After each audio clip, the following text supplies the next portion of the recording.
Hello, and welcome to Sobercast. We provide AA speaker meetings and workshops in a podcast format.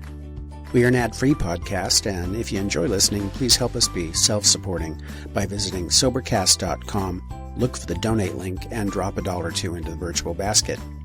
Also, if you're a member of NA or have friends that are, please tell them about our other podcast, NAPOD. NAPOD features NA speakers and workshops in the same format as Sobercast. We upload a new speaker every day, and it's easy to subscribe by searching for NAPOD, N-A-P-O-D, all one word, on any podcast player app, or go to napod.xyz if you'd like to listen online. Hope you enjoy the podcast and have a great day.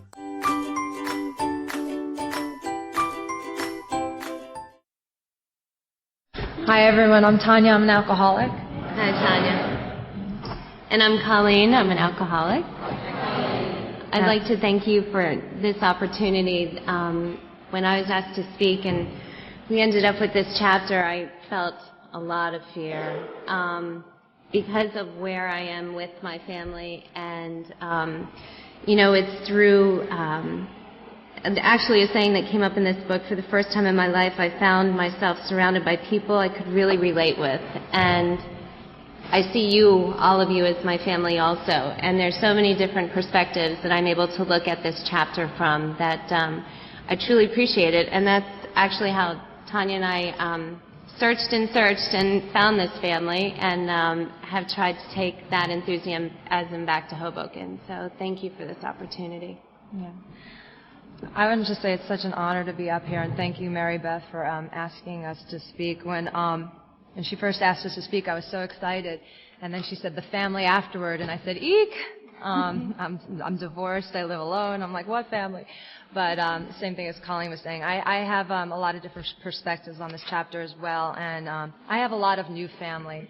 Just looking out at all of you, Noelle and Nora and all the support from Hoboken here tonight, and Amy, who's from Oklahoma. It's just amazing how God works through other people. Amy came from Oklahoma into Hoboken for 6 short months, and really just turned my world upside down. I thought AA only existed in Hoboken, and we started going on all these road trips, and at the same time I met Coleen, and the past year of my life has been incredible, just incredible.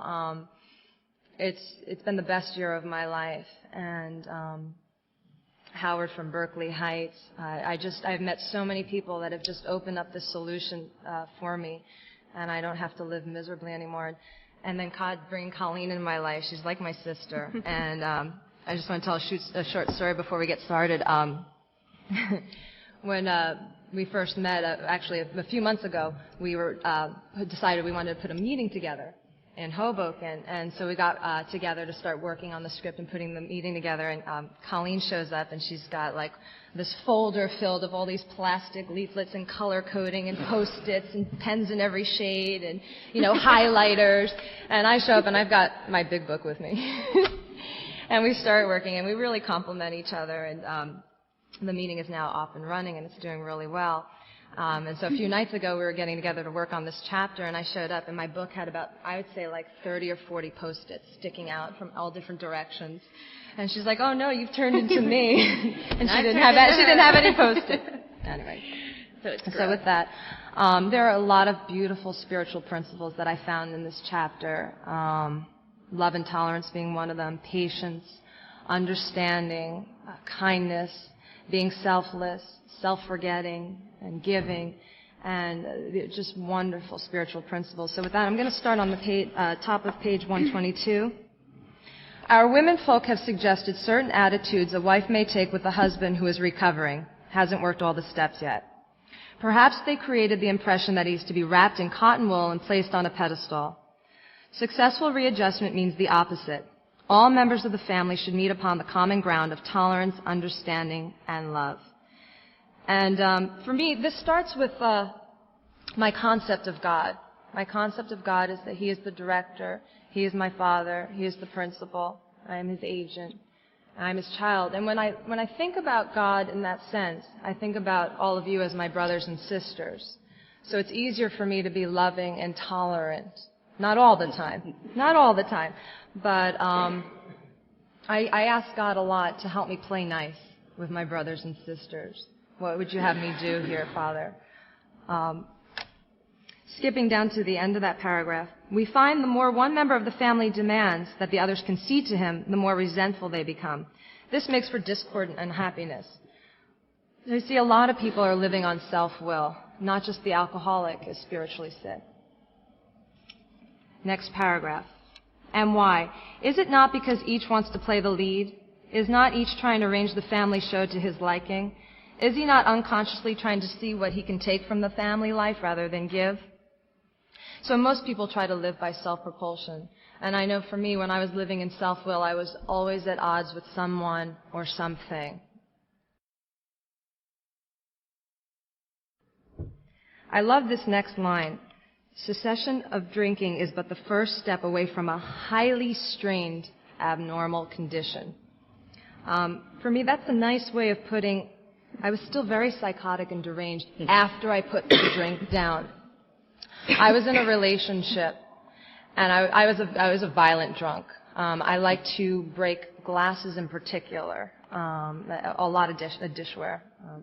I'm happy to report I have dishes now. But what really frightened me is I was in this relationship, and I was still acting out like an alcoholic. And here I am not drinking. And the scary thing is I'm actually hitting the target now. So, yes, it's not good. A doctor said to us, years of living with an alcoholic is almost sure to make any wife or child neurotic. The entire family is to some extent ill. Let families realize as they start their journey that all will not be fair weather. Each in his turn may be footsore and may straggle.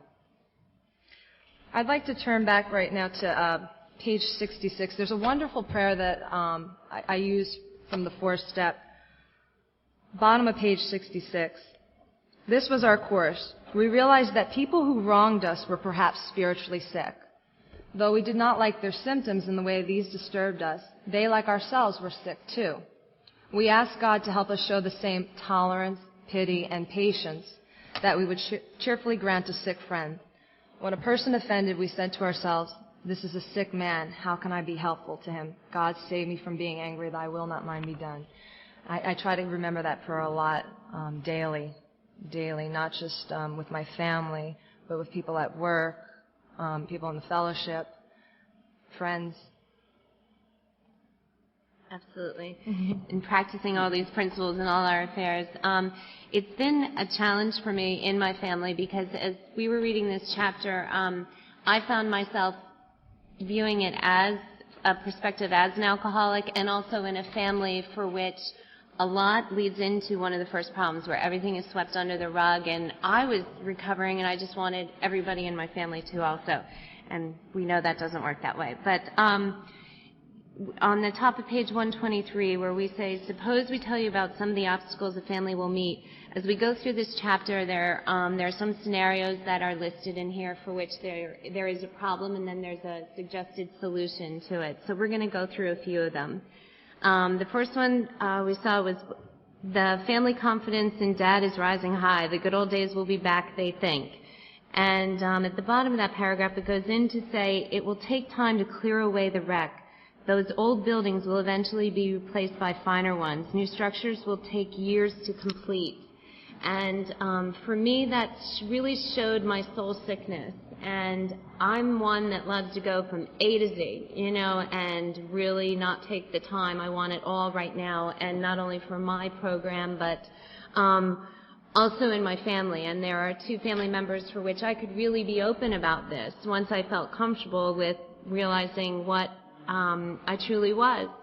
And, and I wanted them to get it right away. They were very accepting, but it does take time.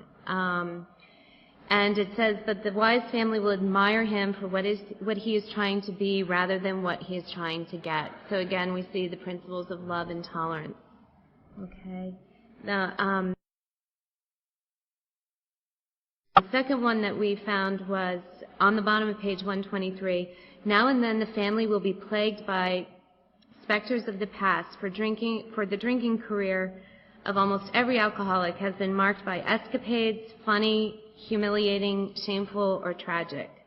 And the first impulse will to be burying these skeletons in the dark closet and padlock the door.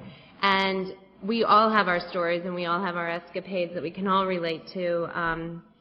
And we see that not shutting the door on the past, but learning those experiences. And if we even turn the page, we see that Henry Ford goes in to say, he once made a wise remark to the effect that experience is the supreme value in life. And even Carl Jung saying where the gold is in the dark. And, I've looked at my past experiences to really learn from them, but I have needed the help of all of you to help me interpret those, because I have a very focused view. So through the help of others, we can find and help that soul sickness. We grow by our willingness to face and rectify errors and to convert them into assets. And where we see that, to me, that's speaking the fifth step right there. How to right the wrongs and to go back and look at them. We think families will struggle with their problems. We think each family member which has been relieved owes something to those who have not. When the occasion requires, each member of it should be only too willing to bring former mistakes, no matter how grievous, out of their hiding places. So really, again, there's some reflection. Showing others who suffer how we were given help is the very thing which makes life seem so worthwhile to us now. Cling to the thought that in God's hands, the dark past is the greatest possession you have, the key to life and happiness for others. Okay.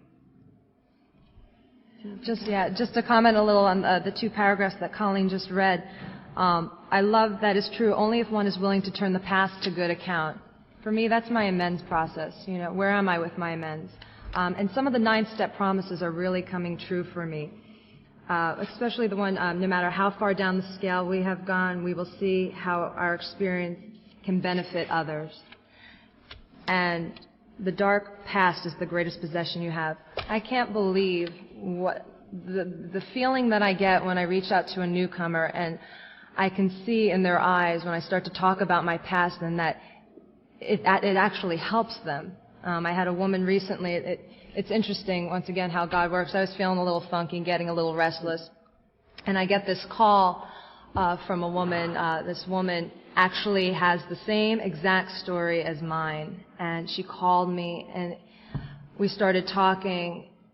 And she said to me, "My God, after talking to you, I feel I have some hope. That is the bright spot in my life now.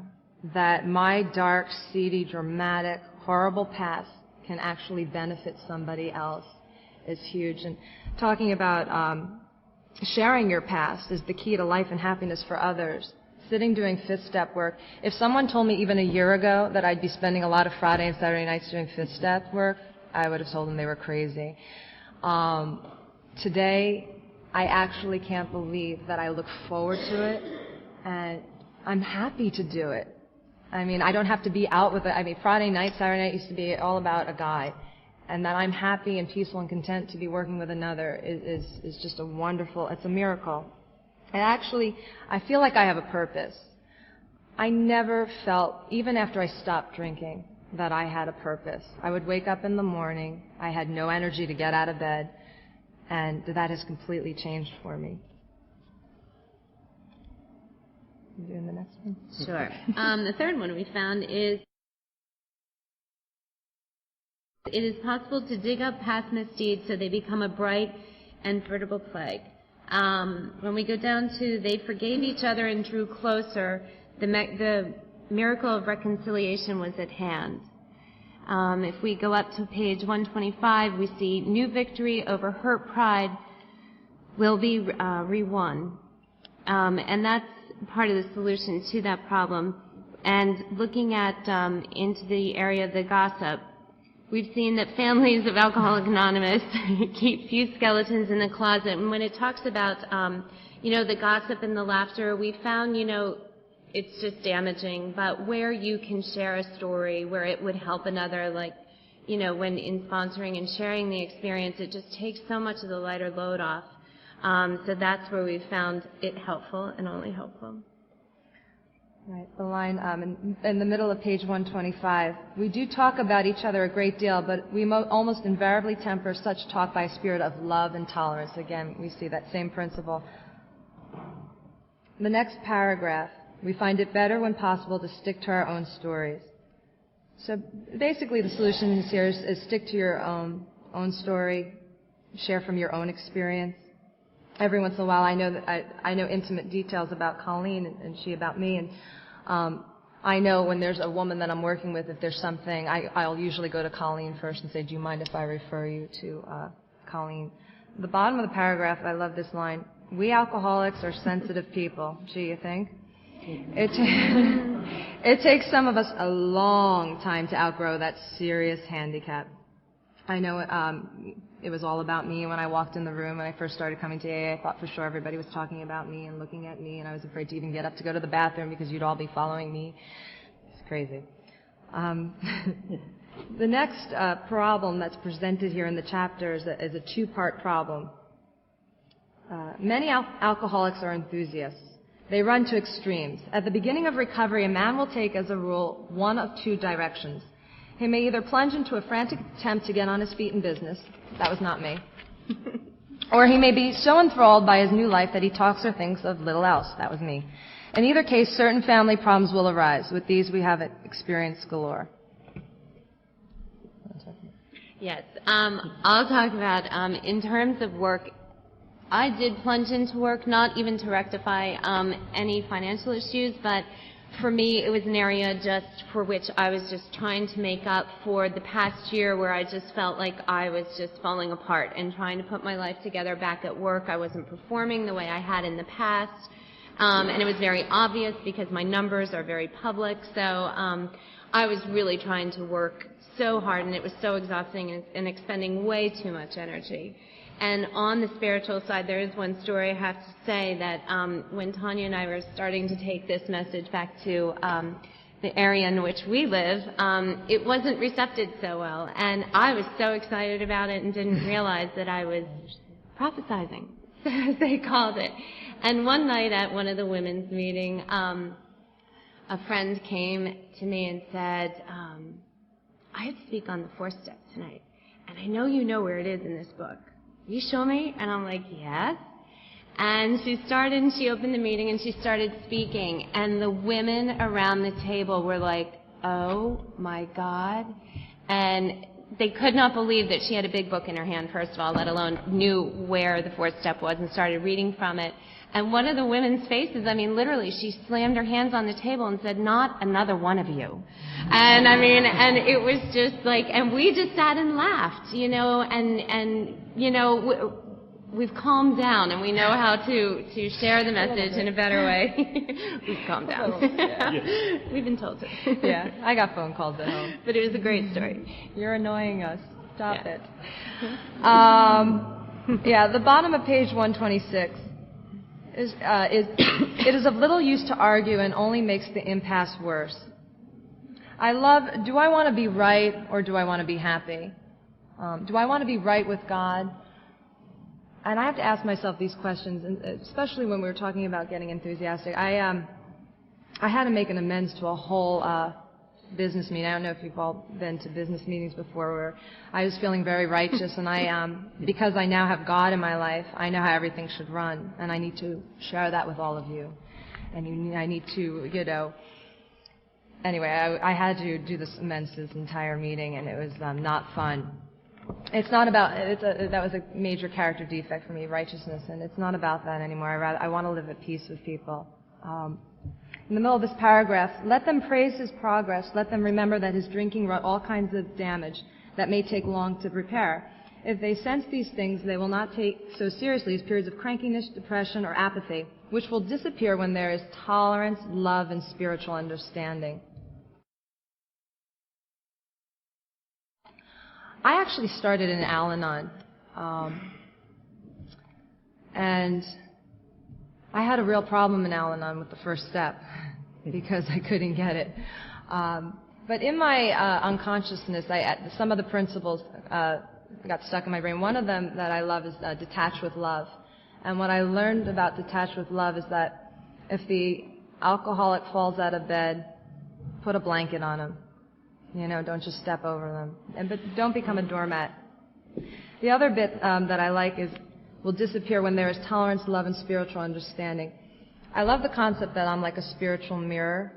And so if somebody is coming at me, it's not always easy for me to practice this, but if somebody is coming at me with anger and fear and coming at me, if I can take a deep breath and try to reflect and come from a different perspective, changing my perspective where they might be coming from in place of love and tolerance, it's amazing how that works like magic, how people will calm down.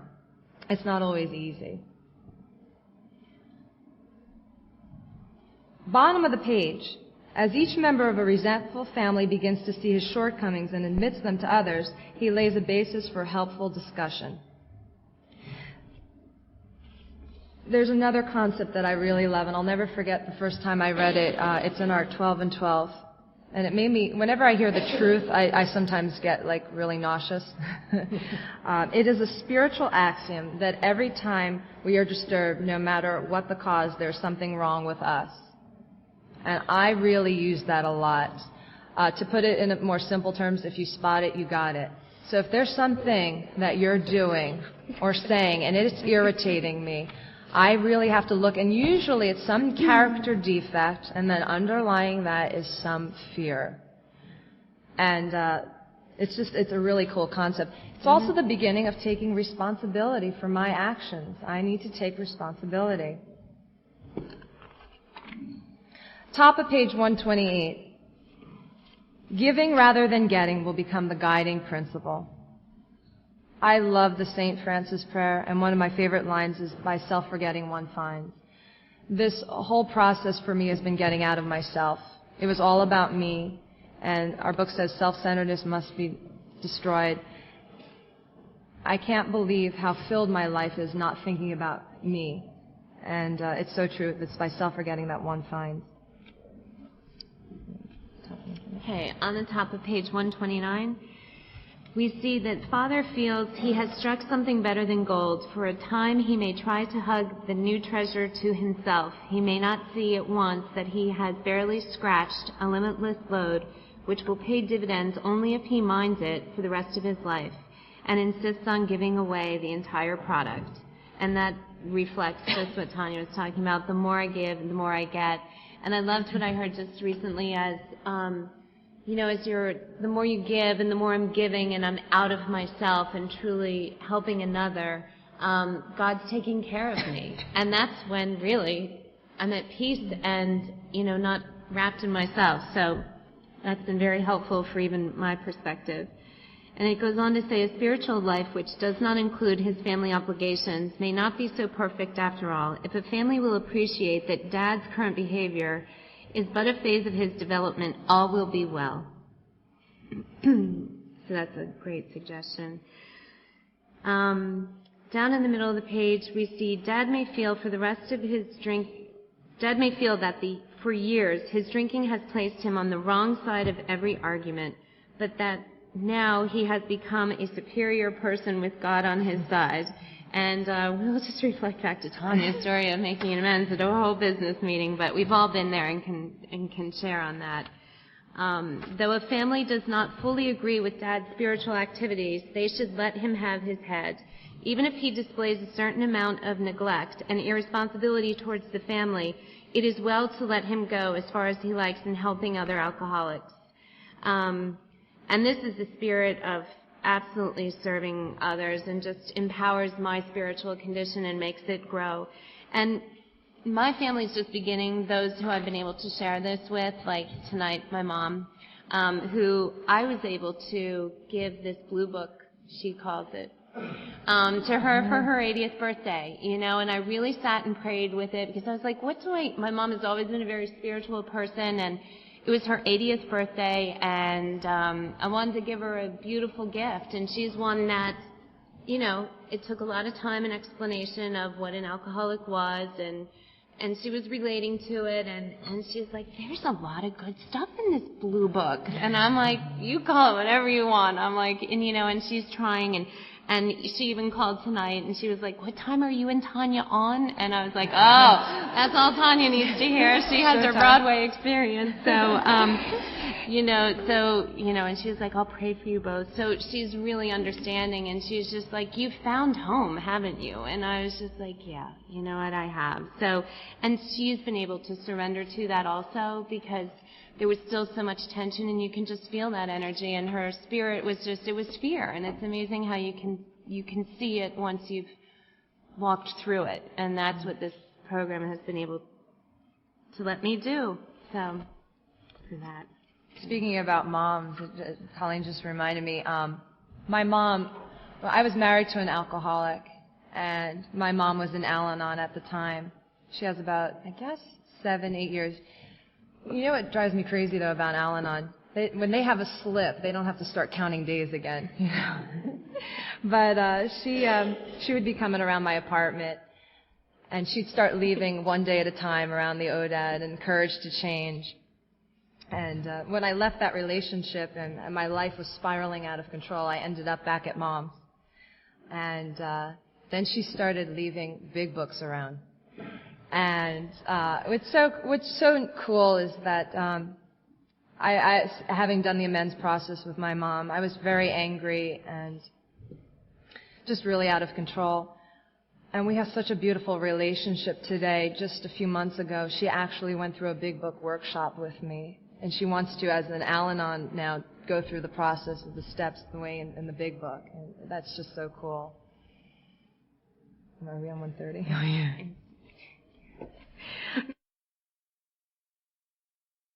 Page 130, one of my favorite paragraphs, slightly attached to this paragraph.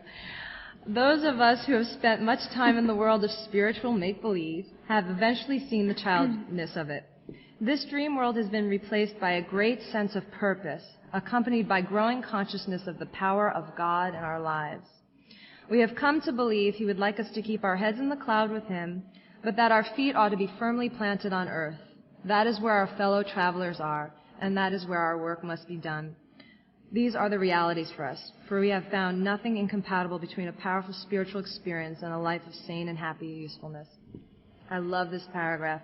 To me, spiritual life is not a theory. We have to live it. I can read this big book all day long and be at home in my room with all my spiritual books, but how am I living this? How am I at work, with my friends, with my family? And I love that I see her, my friend. So Amy comes into town, I love this. She said, I've asked God to help me see where I can be of service while I'm here. I mean, I love the conversation and the talk between us. And Coleen, I can cry. She sleeps with her cell phone next to her bed just in case a newcomer calls. It's beautiful. Okay. One more suggestion. I'll take from here. Nothing will help the man who is on a spiritual tangent so much as a wife who adopts a sane spiritual program, making a better practical use of it. In joining where we can share, I have a sister who is going through some challenges, and just looking at the family, my father passed away 18 years ago, and I'm not going to make any or draw any conclusions, but he fits a lot of characteristics of a dry drunk that's explained in this book. And so I'm starting to understand my family a lot better, and from that, my sister called, and she's 18 years older than I am, and was talking to me, and she knows I'm in the program. She was one who really supported anything that I do. And she was in a lot of fear, in a lot of just a very difficult time of her life. And, I really called Tanya, and I shared with my sponsor, Mary Beth, what can I do to help her? I've never been to an Al-Anon meeting. Is this something that might be suggested? And I just sat and prayed, and I sent her my 12 and 12. And, in the beginning of that book, it really starts with, that this book is more than for just the alcoholic. And I sent it off to her, and I said, with my prayers and love, I share this with you, and call me if you have any questions. And she's just starting to look at it and read it and really come into it and see how she can help herself and her family. So that's also picking up another spiritual program.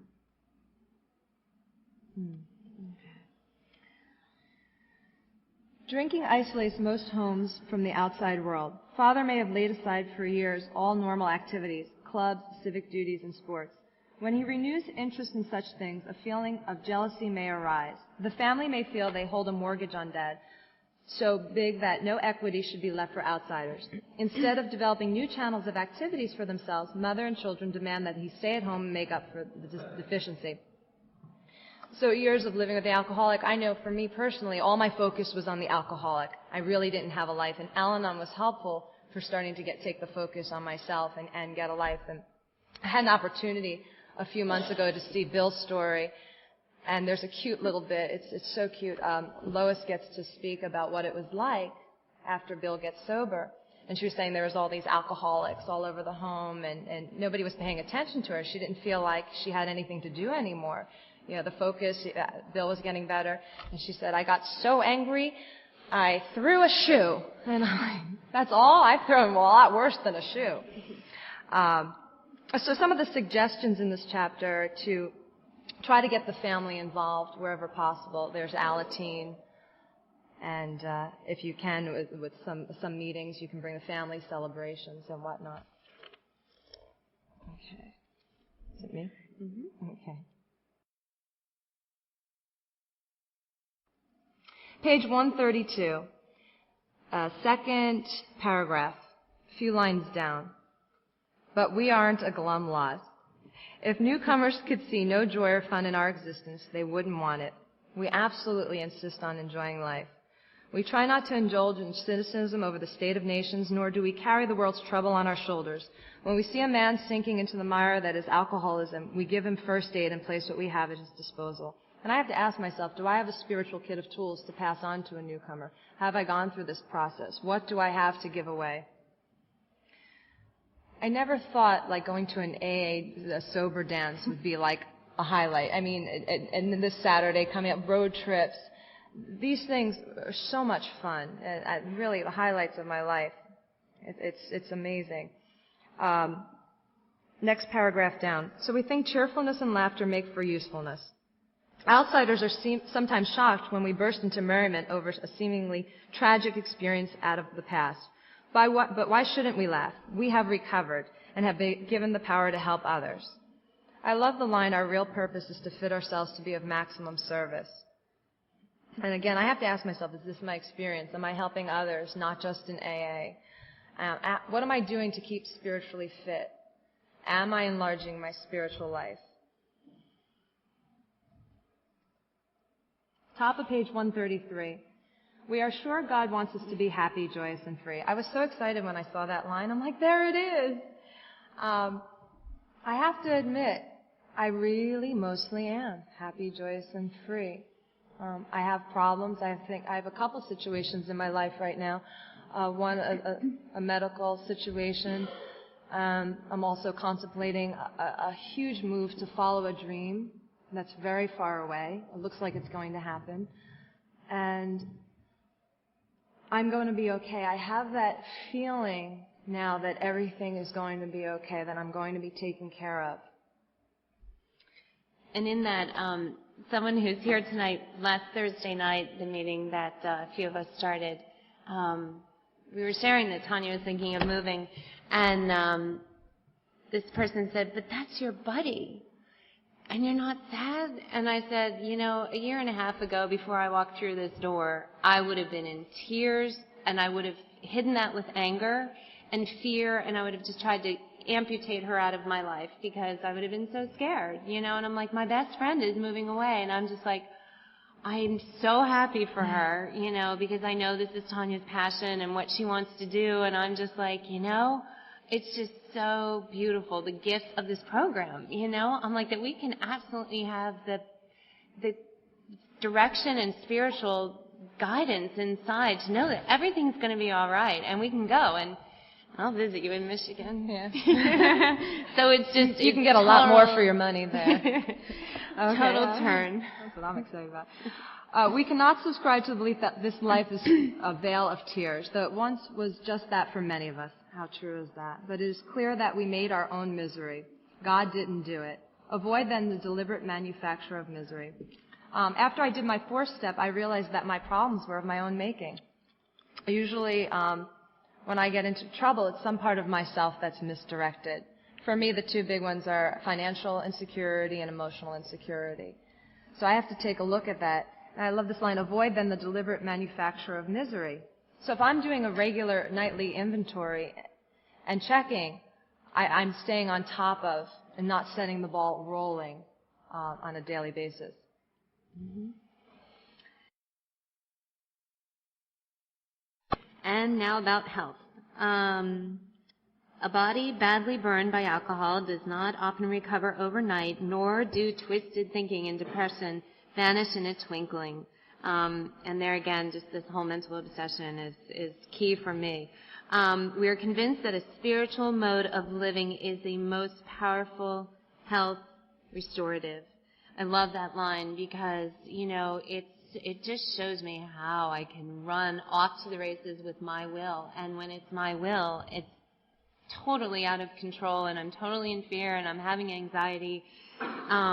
But it goes on to say, which is so true, that God has abundantly supplied this world with fine doctors, psychologists, and practitioners of various kinds. And God has wrought miracles with us, and we should never belittle a good doctor or psychiatrist. So, it's a very good solution. Coleen gave me this paragraph. I don't know why. The next paragraph is about sex problems, being impotent. I don't have that problem. Actually, probably in reverse, no.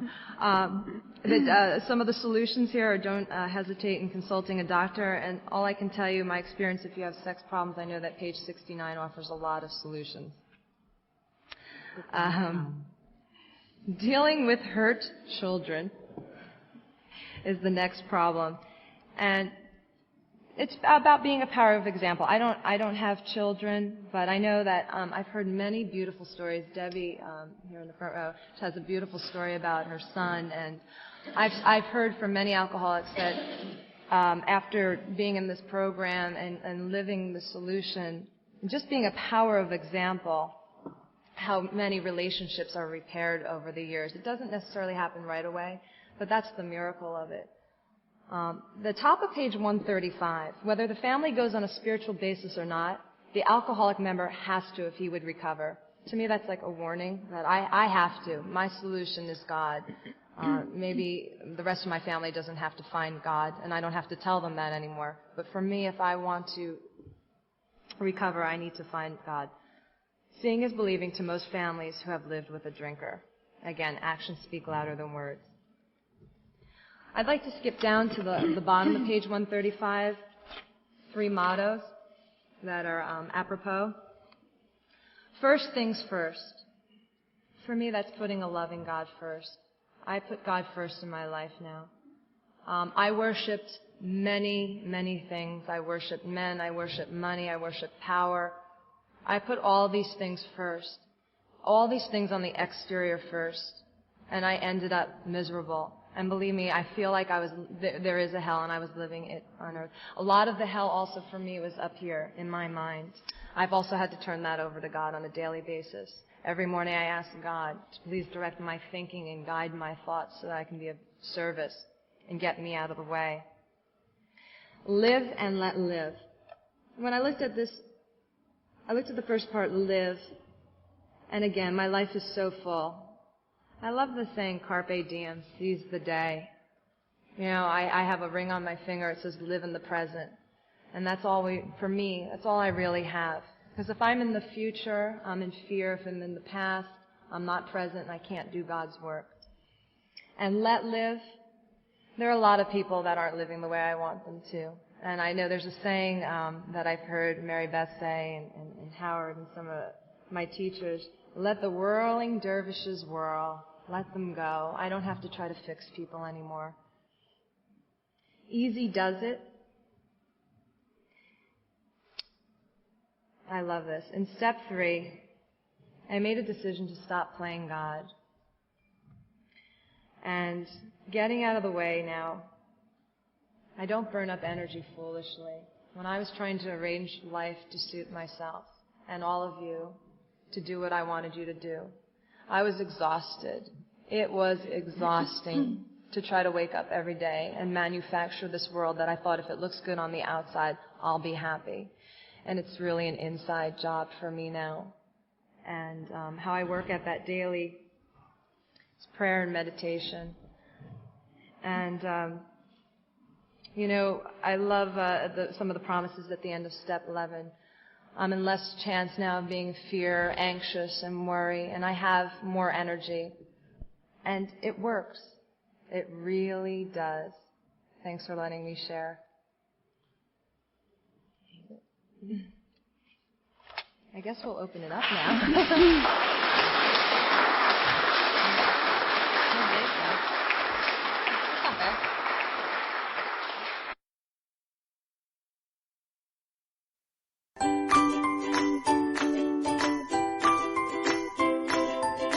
Thanks for listening. I hope you enjoyed the podcast. Sobercast is ad-free, and we'd like your help in order to keep it that way. So if you'd like to help us be self-supporting by pledging $1 or $2 a month, visit Sobercast.com and look for the donate links. Thank you very much.